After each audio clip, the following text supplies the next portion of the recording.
Now, it's Lunchtime with Ira, live from the Las Vegas Hilton.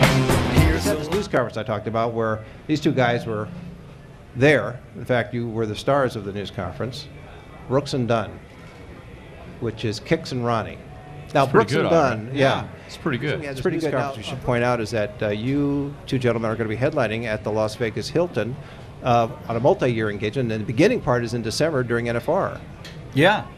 Right? For years we've come down here and played the Hilton during the NFR rodeo week. It's an opportunity at the end of the tour to take our crew guys and band, just let them run. They come down and have a blast. They'll turn it on, all the lights, amps, and stuff like that, and then they're gone. We don't see them for days. And it used to be, honestly, when we first started playing Vegas, it kind of scared us because you come out of these big venues where, people are just rocking and screaming and, it was just a whole different level of intensity what we were used to, and then we'd come in here and these crowds are used to this real quiet, sedate kind of dinner theater almost mentality, and it's really not like that anymore. No. We see from the get-go now Vegas audiences and casinos have really risen to that same level, and when the lights go down you hear the same screaming that you hear on the road now. So we look forward to it. We love the city anyway. So you were telling me before we started the show that even no matter what we pay you, it's going to come back to us on the tables and in the slots and video poker, correct? Yeah. Why did that happen? I don't know. We walked away for years asking that, Ira.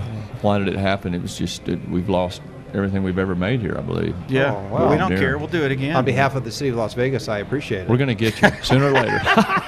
Do you think it was possibly like your early start? We call them the polka years. Maybe that was the problem. Before getting into country, you guys were doing polka. Polka years? That's what I read in the bio. Well, we would go up and do the Wisconsin Polka Fest. Yes, up there. But you never actually did polka. We still do it. Well, actually, it was. Those first few years when they gave us markers, and see, we thought that the chips were like play money, and that they wanted to use us just kind of to be at the tables, so that people might want to gamble with us and stuff like that. And then everybody in our organization was embarrassed to tell us that we weren't getting paid. So we went for years without knowing that we had actually lost everything we'd made. Oh my! I'm almost going to cry, but then it would ruin the makeup. What? Looks darn nice on you, too. I think the most important question I have to ask you on the show, because it's been asked for years since you guys have really been on the top of country music, is that how do you decide who wears the hat on a particular day? It's every day. It doesn't matter if it's particular day or anything. It's every day is Brooks' day for hats. It is Brooks. Yeah. So okay, but you don't. Kicks Brooks. Where's the hat?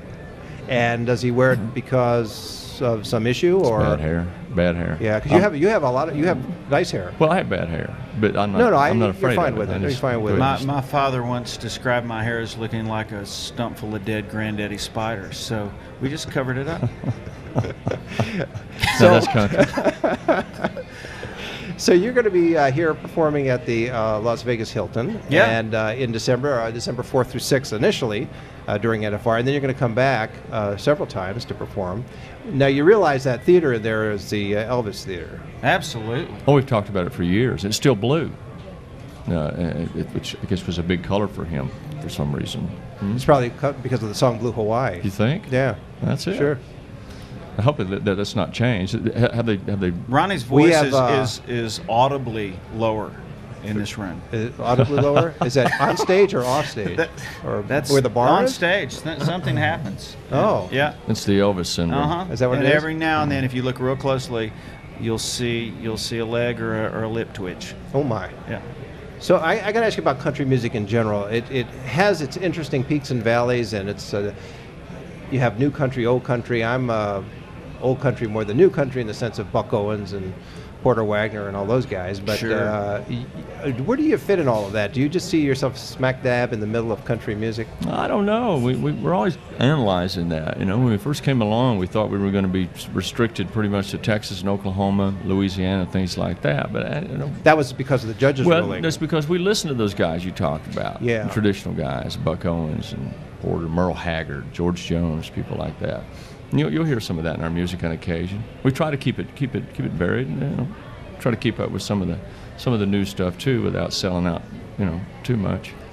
We not getting we have a paid. tendency to just kind of do what we like, and we haven't.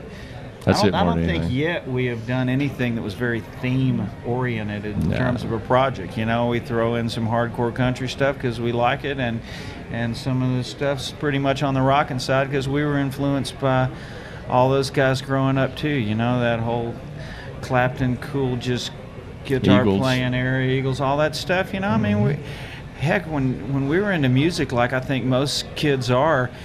We weren't categorizing things. It wasn't like you listened to country or you listened to whatever. We just gravitated to what we liked, what was good, and what your friends said, hey, have you heard this or that? And never thought anything about it.